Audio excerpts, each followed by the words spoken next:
Some Jamaican surnames are everywhere. Smith, Williams, Brown. You can't trace them because they're on every estate in every parish.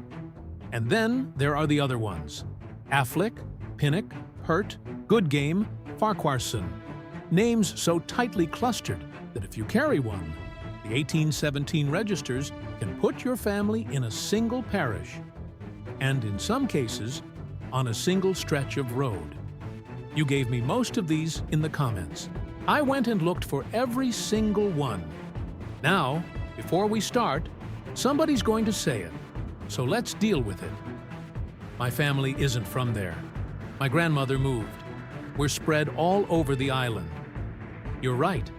After 1838, freedom created movement. People walked off estates, founded free villages, went looking for land and work. Within 2 generations, the map got complicated, but the registers are from before that. In the decades this paperwork covers, people could not move. An enslaved person was legally attached to an estate in a parish, and that estate bought from the ports its owners had contracts with.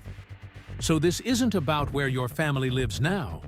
It's about where the paper stops and what the parish was buying when it did. Here's what most people never got told. In 1816, colonial authorities in Jamaica passed a law forcing every enslaver on the island to register every person they held. Name, age, African-born or Creole, updated every 3 years, in writing, by law. It wasn't decency. Britain had banned the trade in 1807, and slavers kept smuggling anyway. The registers were an accounting tool, a way to catch people cheating. But an accounting tool built to protect property leaves behind the same thing as a census if the people being counted are the ones reading it 200 years later. And here's why rare names matter more than common ones. A Smith could be anywhere. But when a surname appears on 3 estates instead of 300, the trail is short. You're not looking for a needle in a haystack. You're looking at a list you could read in an afternoon. Rare names are harder to find. They're far easier to follow. So that's this list. 20 surnames, counting down, each one pinned to a parish and to the stretch of African coast that Parish was buying from. Stick around for the top 3. Number 2 is a name that carries a myth almost everybody believes and is completely wrong about. And I'll show you where the confusion actually comes from. And number 1 is a surname that has almost died out in the country that invented it, and is carried today by more Jamaicans than anyone else on earth. Before we get in, put your surname and your parish in the comments. Almost every name on this list came from you. Afflick, Portland, Kenyon, Kingston, and Pinnock in St. Thomas, Farquharson and Heron out of St. Elizabeth, Mills from Clarendon. Somebody asked me by name to go find that one. That comment section has turned into a map, and people are finding cousins down there they'd never met. Add yours. All right, 20 down to 1. 20. Capper is English and occupational, a maker of caps. In England, it's uncommon. In Jamaica, it's genuinely rare, which is exactly what makes it useful. It shows up mostly around the central and southern parishes, and because so few estates carried it, a capper family today can usually be traced back through a very short chain of records. That's the whole principle of this list in one name. The rarer it is, the shorter the walk. 19. Goodgame. Goodgame is one of the strangest names you'll find in the Jamaican record, and one of the rarest anywhere in the world. It's an English nickname surname, the kind given to someone known for a trait, in this case something like good sport.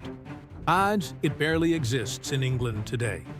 In Jamaica, it clusters in Kingston, and Kingston is unlike every other parish on this list. It was the largest disembarkation point for enslaved Africans anywhere in the British Caribbean.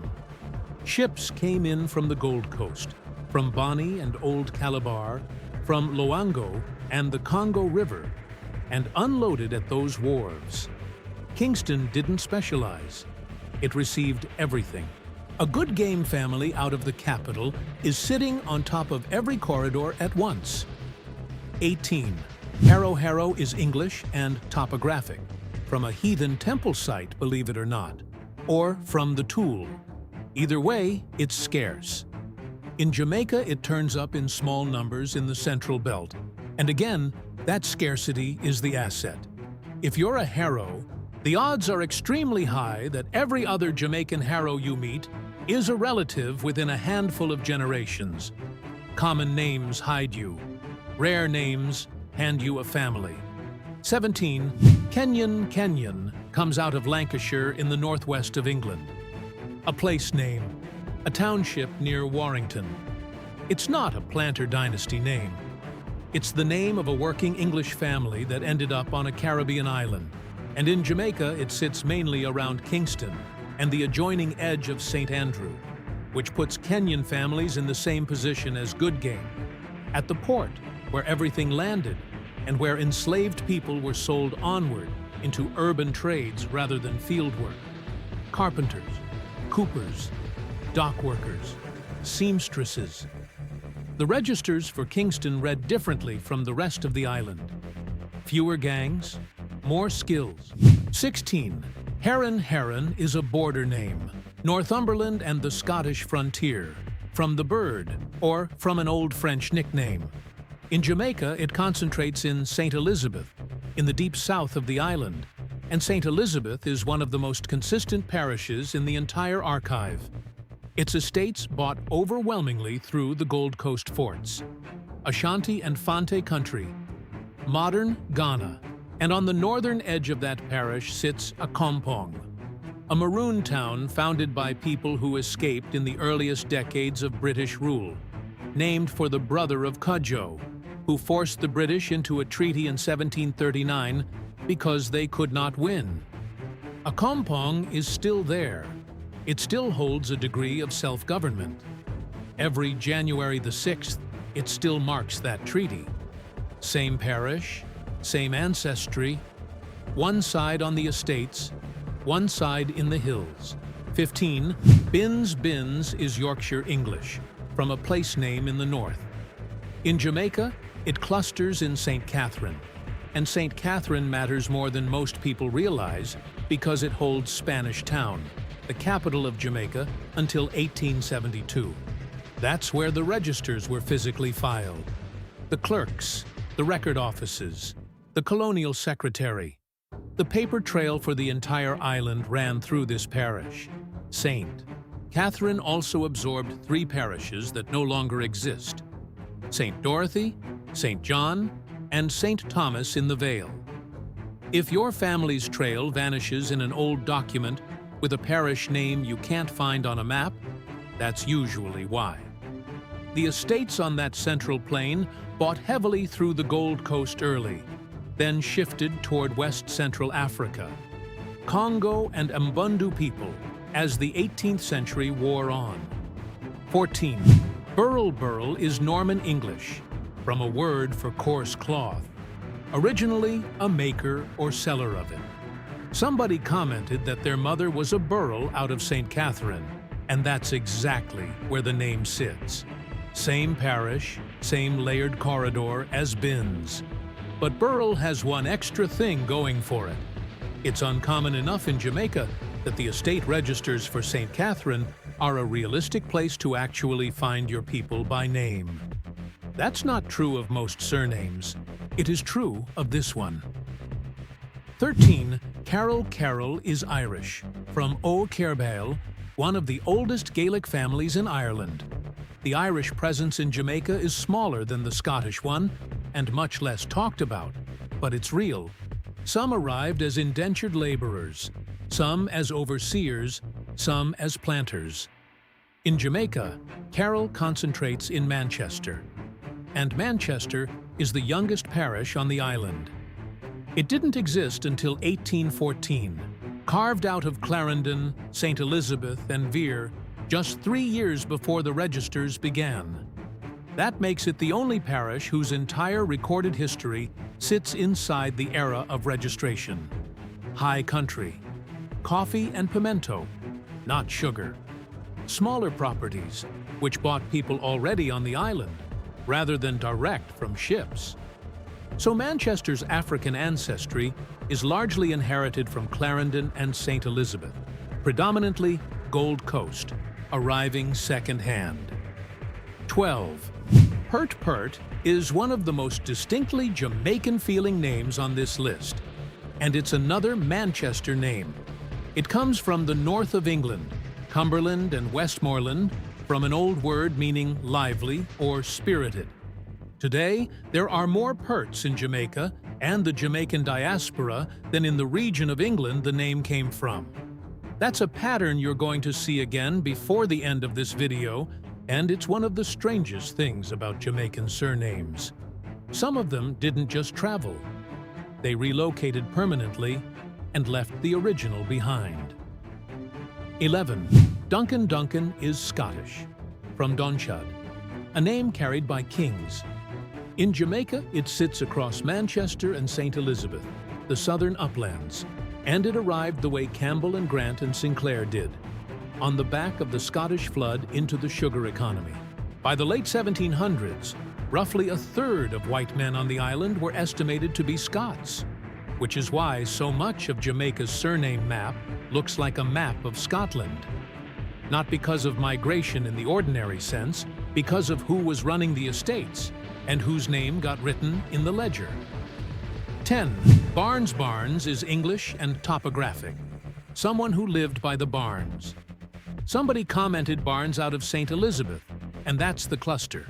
Gold Coast corridor again, same as Heron. And here's something worth sitting with about St. Elizabeth.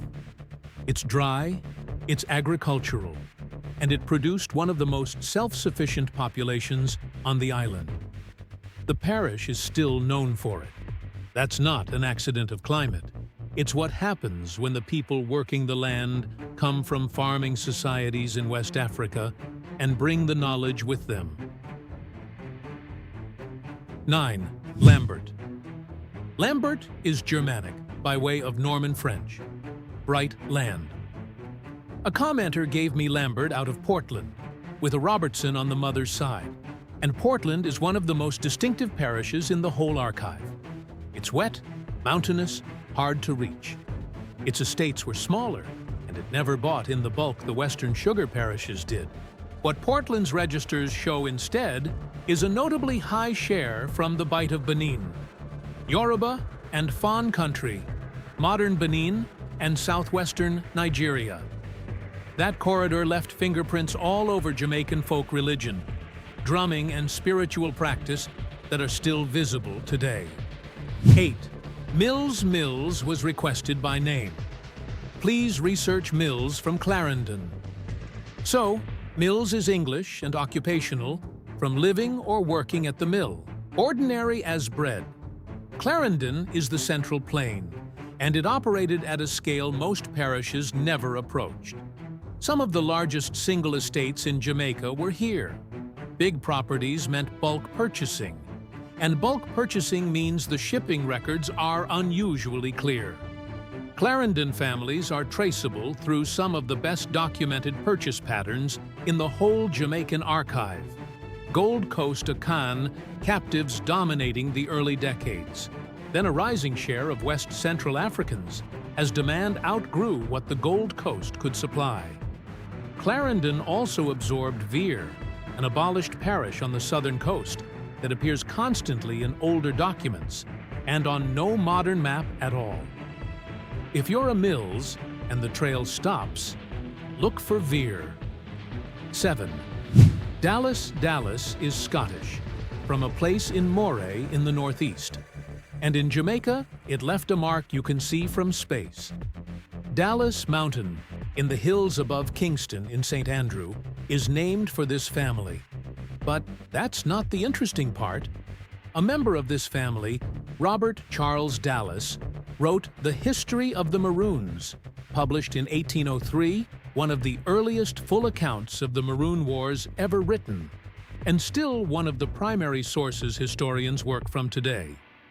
So a Scottish planter family gave its name to a mountain, and then produced the man who wrote down the history of the people the British could not conquer. Whether he got it right is a separate argument. That the account exists at all is why we know what we know. 6. Irwin is a border name from Irvin in Ayrshire, or from the river. A commenter gave me Irwin out of Trelawney, and the name also attaches to Irwin Estate in neighboring St. James above Montego Bay, where the great house still stands. Trelawney borders the cockpit country, limestone sinkholes and blind valleys where a column of soldiers can simply disappear. Trelawney Town was a leeward Maroon settlement. The British fought them and lost, signed a treaty in 1739, then fought them again in 1795. And when that second war ended, the British deported the Trelawney Maroons, first to Nova Scotia, then in 1800 to Sierra Leone, shipped back across the exact ocean their grandparents had been dragged over to the same coast by the same empire as punishment for refusing to be owned. Trelawney's estates bought Coromantee, Gold Coast, Akan, in some of the highest concentrations recorded anywhere. The planters knew who they were dealing with. That's why the great houses in this parish were built with gun loops in the walls. Farquharson. Farquharson is a Highland clan out of Aberdeenshire, Clan Farquharson of Braemar, about as Scottish as a name gets. In Jamaica, it concentrates in St. Elizabeth, and a commenter gave it to me alongside Cohen and Powell in the same family, which is its own remarkable thing, because Cohen points at Jamaica's Sephardic Jewish community, one of the oldest in the Americas. That's a video of its own, and I'm going to make it. But for now, Farquharson in St. Elizabeth, in the Gold Coast corridor, on the doorstep of a kompong, a Highland clan name from the Cairngorms, sitting on top of one of the most concentrated Akan populations outside of Africa. 4. Afflick. Now we're getting to the ones that genuinely only exist here. Afflick started as Affleck, Scottish, from Auchinleck in Ayrshire. In Jamaica, the spelling changed, and it stayed changed. It concentrates in Portland, and Portland is Nanny country. Above Port Antonio, in terrain the British Army could not march through, the Windward Maroons under Nanny fought the colonial forces to a standstill and forced a treaty in 1739. Nanny is the only woman among Jamaica's 7 national heroes. If you're an Afflick, you are almost certainly connected to every other Afflick on Earth. The name barely exists anywhere else. It went to one parish on one island, and it stayed there. A misspelled Scottish estate name, which became a Jamaican family name, in the parish too rough to farm properly, and exactly rough enough to be free in. 3. Pinnock is English, from Gloucestershire, and in Jamaica, it belonged to one of the most powerful families on the island. Philip Pinnock was Speaker of the Jamaican House of Assembly in the 18th century, and among the wealthiest planters in the colony. When a family is that prominent, the paperwork survives, which means Pinnock estate records are unusually complete. A commenter gave me Pinnock in St. Thomas, in the far southeast, and St. Thomas is where Jamaica found out what freedom was actually worth. October 1865, Morant Bay. Paul Bogle walked a delegation of small farmers to the courthouse over land and justice. 30 years after emancipation, the response was a massacre. Hundreds killed, Bogle hanged, and George William Gordon arrested and executed on evidence that would not have convicted anyone. St. Thomas's registers point strongly toward the Bight of Biafra, the Niger Delta, Igbo territory, the ports at Bonny and Old Calabar. And St. Thomas absorbed St. David, another abolished parish that shows up in old records constantly.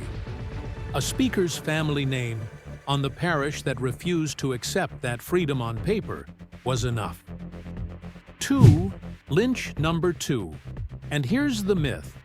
A lot of people see this surname and assume it connects to lynching. It does not.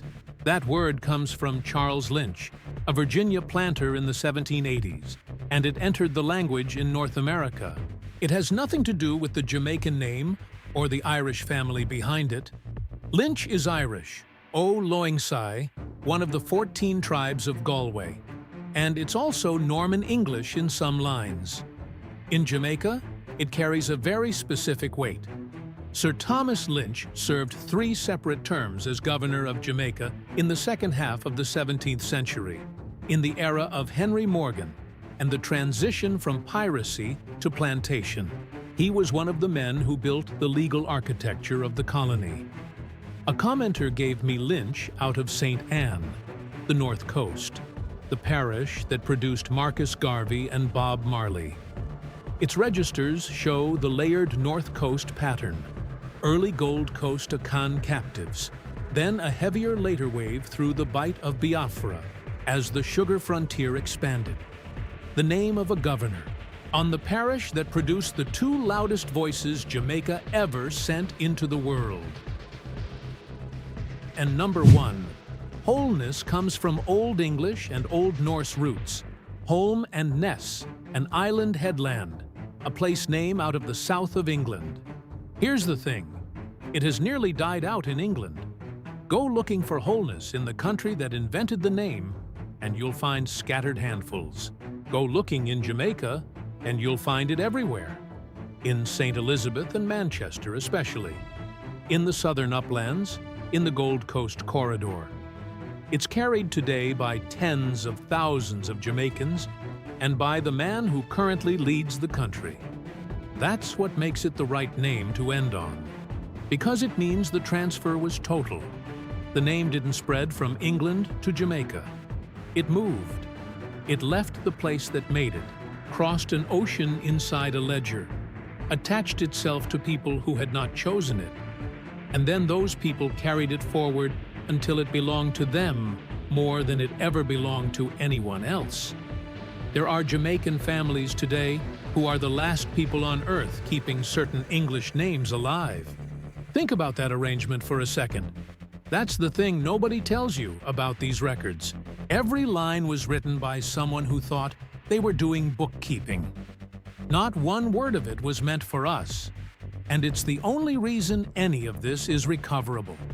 The system that tried to make your family anonymous kept meticulous receipts. It couldn't help itself. And now, the receipts are the evidence.